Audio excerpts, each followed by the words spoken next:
તો ભુજ તાલુકાના ગ્રામીણ વિસ્તારોમાં વરસાદી માહોલ આજે જોવા મળ્યો। ભુજમાં 2 કલાક પડેલા ભારે વરસાદમાં ઠેર ઠેર વરસાદી પાણી ભરાઈ ગયા છે। બસ સ્ટેશન માર્ગ પર પાણી ફરી વળતા અનેક દુકાનોમાં પાણી ઘૂસી ગયા છે। 70 થી વધુ દુકાનોમાં વરસાદી પાણી ઘૂસી જતા વેપારીઓ પરેશાન થયા છે। માધાપર, ભુજોડી, કુકમા, સુખપર, માનકુવામાં વરસાદી માહોલ અને વરસાદના કારણે આ તમામ દુકાનોમાં પાણી ઘૂસી ગયા છે અને સાથે સાથે વાતાવરણમાં પણ ઠંડક પ્રસરી છે। ભુજ શહેરમાં છેલ્લા 2 કલાકથી ભારે વરસાદને લઈને ઠેર ઠેર પાણી ભરાયા છે। અત્યારે સીધા દ્રશ્યો અત્યારે ભુજ શહેરના બસ સ્ટેશન વિસ્તારના અત્યારે જોઈ શકાય છે।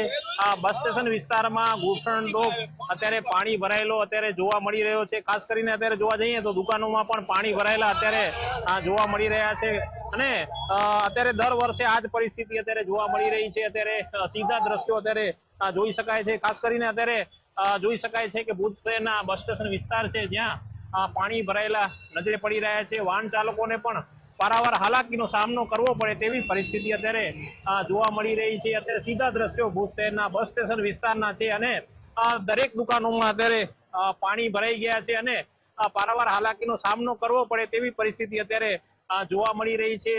છેલ્લા 2 કલાકથી વરસાદ અત્યારે પડી રહ્યો છે અને લોકોને પારાવાર હાલાકીનો સામનો કરવો પડે તેવી પરિસ્થિતિ અત્યારે નિર્માણ થવા પામી છે। અત્યારે સીધા દ્રશ્યો અત્યારે ભુજ શહેરના બસ સ્ટેશન વિસ્તારના અત્યારે જોઈ શકાય છે અને ખાસ કરીને બહારથી આવતા પ્રવાસીઓ હોય કે અન્ય કોઈ વ્યક્તિ હોય તેઓને મુશ્કેલીનો સામનો કરવો પડે તેવી અત્યારે સ્થિતિ અત્યારે બસ સ્ટેશન વિસ્તારની અત્યારે જોવા મળી રહી છે અને પાણીના કારણે અત્યારે વાહનો પણ બંધ પડી રહ્યા છે। સાથે સાથે બસો પણ બંધ પડી રહી છે તે પણ અત્યારે જોઈ શકાય છે। ખાસ કરીને અત્યારે દરેક વખતે આ જ પરિસ્થિતિ અત્યારે નિર્માણ થવા પામી છે। કેમેરા નિર્દેશ સાથે કૌશિક છે, ગુજરાત ફર્સ્ટ કચ્છ।